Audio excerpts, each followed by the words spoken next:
Bonjour, je m'appelle Elena Pistal, je suis psychologue, doctorante en psychologie et chercheuse actuellement, postdoctorante au laboratoire de psychologie des cognitions à l'Université de Strasbourg. Et aujourd'hui, je vais vous présenter un projet que j'ai réalisé durant ma thèse de doctorat sous la coordination de professeurs Louisa Wagner et Sébastien Babel, donc le projet Autism au COG qui a été financé par la Fondation John Boston. Donc, pourquoi ce projet ? Dans l'autisme, les difficultés émotionnelles ne font pas partie des critères diagnostiques officiels. Pourtant, elles sont très présentes. Donc, on sait aujourd'hui qu'une personne autiste sur deux présente ce qu'on appelle la dysrégulation émotionnelle, donc une difficulté à comprendre et à gérer ses émotions. Ces problématiques s'accompagnent d'autres enjeux, par exemple une errance diagnostique ou des diagnostics tardifs, mais également des taux de dépression, d'anxiété plus élevés avec un risque suicidaire plus important. Un des éléments clés de la dysrégulation émotionnelle est ce qu'on appelle l'alexithymie, c'est-à-dire la difficulté à identifier les émotions, à les nommer et à les distinguer d'autres sensations corporelles. Par exemple, certaines personnes autistes peuvent ressentir un malaise général, comme une boule au ventre, sans nécessairement savoir s'il s'agit de l'anxiété, de la colère ou de la tristesse. Donc, dans l'ensemble, dans ce protocole de recherche, nous nous sommes intéressés à deux questions principales.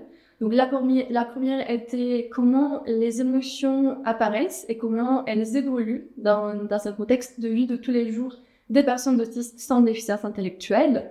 Et puis, la deuxième, c'était plutôt comment les thérapies existantes peuvent répondre à ces besoins, peuvent mieux aider les personnes à gérer leurs émotions. Les études précédentes se sont focalisées sur ce phénomène, surtout avec une méthodologie telle que les questionnaires ou les tâches au laboratoire. Pourtant, on sait qu'elles ne vont pas nécessairement explorer la façon dont les émotions s'expriment dans la vie de tous les jours. C'est pour ça que dans notre protocole, on a essayé de développer une approche plus écologique, donc pour mieux capturer l'expérience émotionnelle dans l'environnement habituel de nos participants. Pour ce faire, on a collaboré avec les hôpitaux universitaires de Strasbourg pour le recrutement et avec différentes équipes d'ingénieurs, donc notamment l'équipe IGG du laboratoire N-Cube qui nous a aidé à mettre en place le protocole, mais également avec l'université de Pise en Italie pour l'analyse de données physiologiques.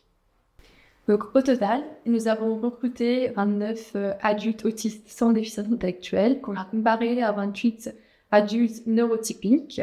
Tous les participants ont fait deux phases. Donc, à la fois, ils ont fait des évaluations subjectives et objectives. Donc, pour ce qui concerne les mesures subjectives, il y a eu des notifications qui étaient envoyées sur leur téléphone portable pendant 7 jours. Alors, les invitant à répondre à des questions telles que la nature de leurs émotions, l'intensité de l'émotion ressentie, mais également le contrôle perçu de ces émotions. Et donc, d'un point de vue objectif, parallèlement à ces mesures, à ces questions, ils étaient invités à porter une montre connectée, donc l'Empatica, qui nous a permis de recueillir des paramètres physiologiques tels que la fréquence cardiaque, la conductance cutanée, donc c'est ce qu'on appelle la sudation de la peau, et ceci pour voir comment le corps réagissait dans les situations de vie de tous les jours, en temps réel, donc en lien avec les émotions ou pas.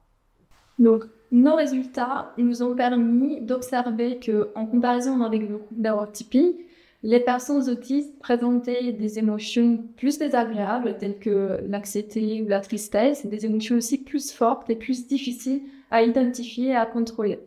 Et puis, d'un point de vue physiologique, leur corps paraissait plus en alerte, donc la fréquence cardiaque elle était plus élevée, donc ils avaient aussi tendance à transpirer plus facilement. Donc, suite à cette première partie du protocole, nous avons invité les personnes autistes à participer à une thérapie comportementale et dialectique, donc la TCD, pendant une période de 4 mois. Ceci parce qu'on connaît l'efficacité de la TCD dans différentes populations, mais à ce jour, il y a très peu d'études qui s'intéressent à ce sujet dans le contexte de l'autisme. Après ces 4 mois, les personnes ont réitéré de la partie des évaluations objectives et subjectives, pendant 7 jours justement pour avoir les comparaisons avant et après la thérapie. Les résultats nous ont permis d'observer que la réactivité physiologique n'avait pas changé entre l'avant et l'après-thérapie.